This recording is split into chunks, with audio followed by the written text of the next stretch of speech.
Hey everybody, how y'all doing? It's Patrick, and today I'm going to share with you some of my recommendations and tips for working with graphics in CafePress.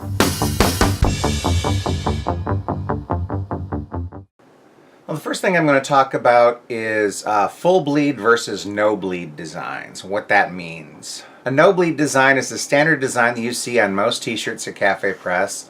All of the t-shirts at CafePress are printed like this. You see this is my We Geek logo here with the white background. It's just printed in the center of the t-shirt print area. And you don't want any of your design to fall outside of the edges or it gets cut off. It won't be printed. So unless your design specifically calls for it to be smaller than the print area, you want to fill the entire print area with your design. Like I've got the We Geek logo here. It goes all the way to the edges, leaving a little bit of a border maybe. This will ensure that your design is printed as large as possible on any of the products that you're putting it on. Now, a full bleed design, on the other hand, is when your design bleeds off the edges of the product. And you can see this version of my We Geek logo has this background that goes all the way to the edge of the design. A lot of the houseware products like bedding and curtains and pillows, bags, cell phone cases, things like that at CafePress are all printed using this method. And while you can put no bleed designs like the logo here on full bleed products, this will leave a big white unprinted area around the outside of the image. And sometimes that doesn't look all that great on some of the products. It's perfectly fine, but a lot of research has shown that these types of products sell better when the entire area is covered, either with a pattern behind the design or just even a simple color. Okay, now how big should your designs be? Now you'll hear people talk about dots per inch or pixels per inch. You know, if I have a 10 inch by 10 inch design, how many dots per inch DPI should that be to make sure that's going to print well on a t-shirt? For CafePress, you can ignore that kind of thing. Deal strictly with pixels. While the standard template size or image size that CafePress recommends for the t-shirts is 2000 pixels by 2000 pixels, I like to work with 3000 pixels. That way, if I put this design on a larger product, it's still going to look good. And since I reuse the same design for a lot of the things that CafePress prints, I want to make sure that the quality of the design is going to be as good as it can be on the largest number of products. Now, depending on the shape of the image that I'm doing, sometimes I'll alter that and I'll do, like vertical images, I'll make 2000 pixels wide by 3000 pixels high, or horizontal images like the logo here I might do at 3000 pixels wide and 2000 pixels high. That varies depending on, like I said, what the design is, but usually I try and keep it around that 3000 pixel range for the dimensions.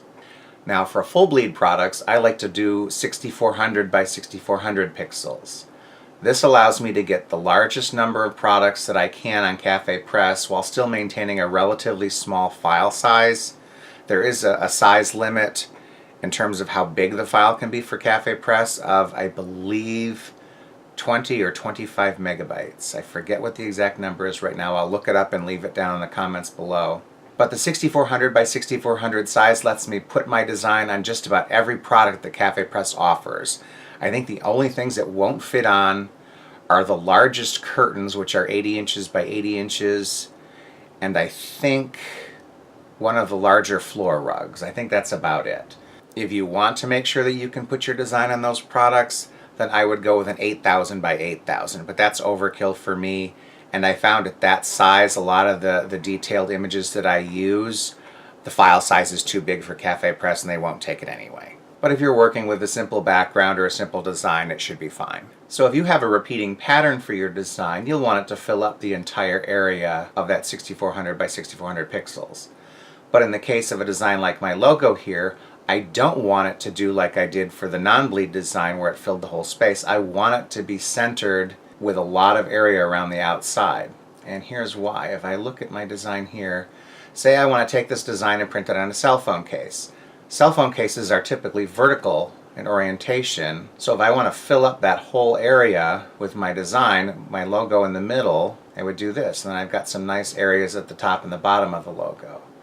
Now say I wanted to print this on a bag, which is more horizontal in orientation, so my logo is still completely visible. There's still some nice decorative element on the outside. It would print all the way to the edge here, so my logo is going to look good on that. Same thing if I have like a clock face I want to print on. The whole area is printed, but my logo is still visible in the center. So if you take into account all of these different printing shapes, you want to make sure that your logo or your design is centered within this area to get the most bang for your buck. This way, this one design will fit on the largest number of products that CafePress offers. And you can see here, this is one of my designs from my other account that I did for the Golden Girls fan portal. This is just a standard no bleed design that fits on the t-shirts. It looks great in the standard 10-inch by 10-inch print area on any of the t-shirts. It's all the same design, or all the same graphic, printed on the different products. And then this is the full bleed version of that design. You see it centered there in the middle of the background. So it's going to look good on my bag with that blue gradient on the outside.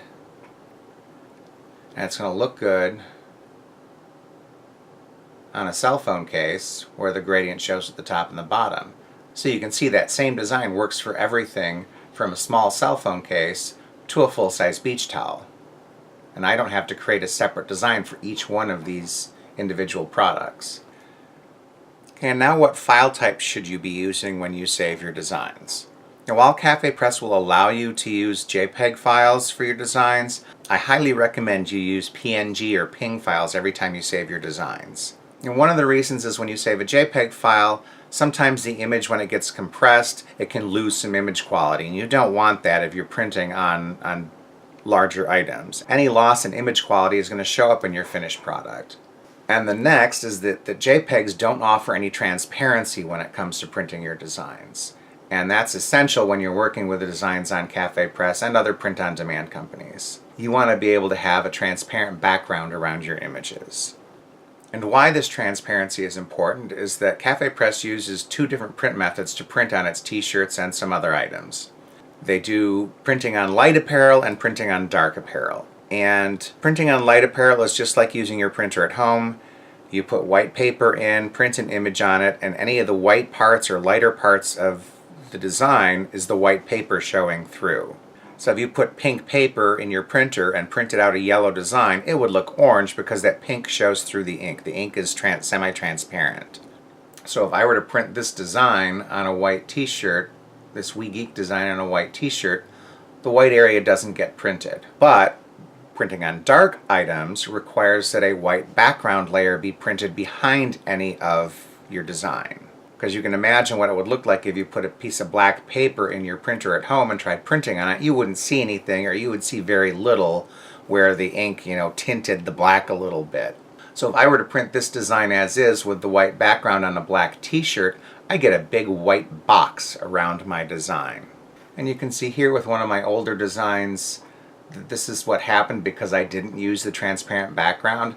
This design looks great on a white t-shirt, but as soon as it's printed on a dark colored t-shirt, I got a big white box.